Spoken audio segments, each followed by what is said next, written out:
The Pacific War was not just one front of World War II. It was a global struggle defined by distance, logistics, naval power, and brutal endurance. Spanning from the frozen Aleutian Islands to the jungles of Southeast Asia and the vast emptiness of the Pacific Ocean, this theater tested military planning on a scale never before imagined. It was a war shaped as much by geography and resources as by human ambition, fear, and strategic error. At its core, the Pacific War was the result of Japan's attempt to reshape Asia and the Pacific into a self-sufficient empire, and the Allied response to stop it. Japan's long road to war. By the early 20th century, Japan had already proven itself a rising military power. Victories over China and Russia had reshaped East Asian geopolitics, and Japanese leaders increasingly believed that survival depended on expansion. Japan lacked oil, iron, and many essential raw materials. Industrial growth and military strength, in their view, required control over resource-rich territories. Throughout the 1930s,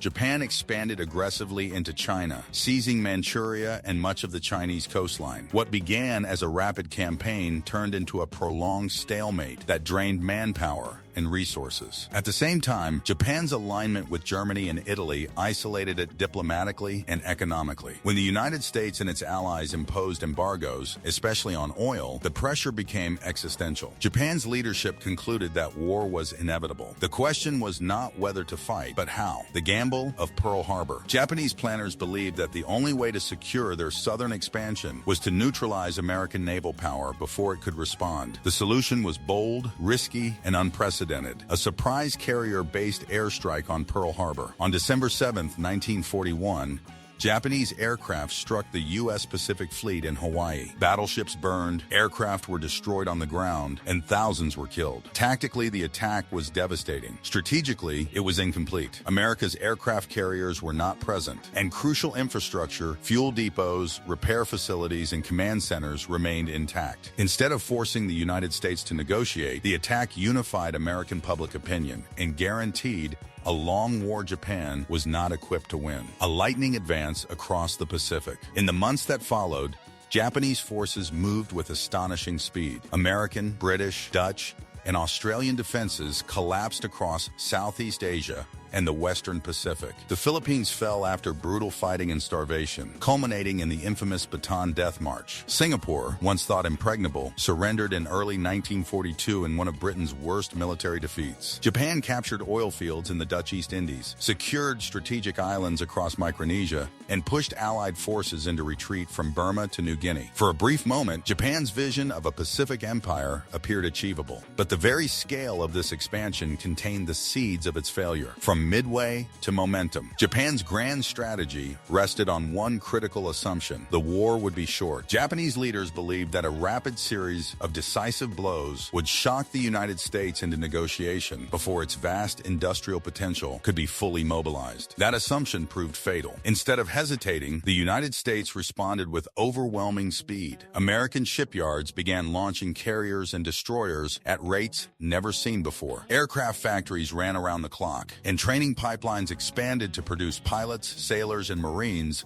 by the hundreds of thousands. The true turning point arrived in June 1942 at the Battle of Midway. Through superior intelligence, particularly the breaking of Japanese naval codes, and bold decision-making, the U.S. Navy caught Japan's carrier force off guard. In the space of a single day, Japan lost 4 fleet carriers, along with many of its most experienced air crews. These were not losses Japan could replace. The industrial gap between the two nations meant that while the United States could rebuild quickly, Japan could not. From that moment onward, the strategic initiative shifted permanently. Under commanders such as Chester W. Nimitz, the Allies abandoned the idea of confronting every Japanese position head-on. Instead, they pursued a strategy of selective advance. Strongholds that were heavily defended but strategically unnecessary were bypassed, isolated, and left to wither. This approach, later known as island hopping, allowed Allied forces to conserve manpower while steadily tightening the noose around Japan. Brutality on the path to Japan. As Allied forces advanced across the Pacific, the character of the war grew increasingly brutal. Early optimism faded,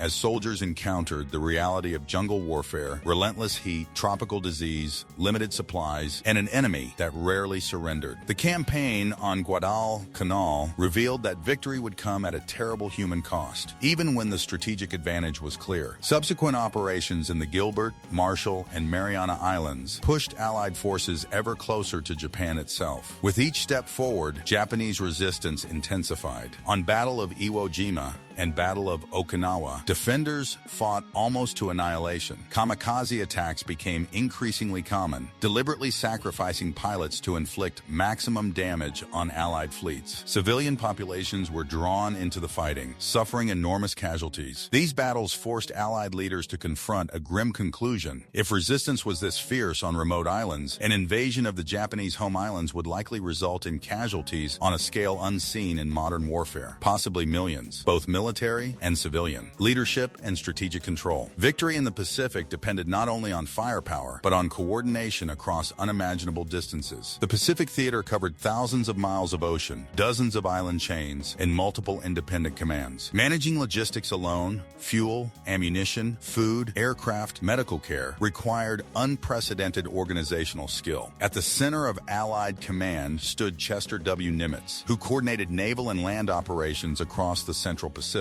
His leadership emphasized flexibility, intelligence-driven planning, and careful use of overwhelming force. Under his direction, the Pacific Campaign became a methodical advance rather than a reckless charge. On the Japanese side, figures such as Yamamoto Isoroku understood the strategic imbalance from the beginning. Yamamoto warned that Japan could dominate for only a brief period before American industrial power asserted itself. His prediction proved tragically accurate, and after his death in 1943, Japan increasingly lacked the strategic leadership needed to reverse its decline. The war's final act. By 1945, Japan's defeat was inevitable, even if surrender was not. Its navy had been largely destroyed, its air force depleted, and its cities subjected to devastating conventional bombing. American submarines strangled Japan's economy, cutting off food and fuel supplies. Yet the Japanese leadership continued to resist, hoping for more favorable terms. The final blow came through a combination of unprecedented force and geopolitical pressure. The atomic bombings of Hiroshima and Nagasaki, followed by the Soviet Union's entry into the war against Japan, shattered any remaining hope of prolonging the conflict. On September 2, 1945, aboard the United States ship Missouri in Tokyo Bay, Japan formally surrendered. The Pacific War, nearly 4 years of relentless combat, was over. The cost and the legacy. The Pacific War reshaped the modern world at an extraordinary cost. Tens of millions died across Asia and the Pacific, many of them civilians. Entire cities were erased. Colonial empires collapsed, accelerating movements for independence across Asia. Political borders, military doctrines, and global power structures were permanently altered. For the United States, the war confirmed its emergence as a global superpower with unmatched industrial and military reach. For Japan, defeat brought devastation,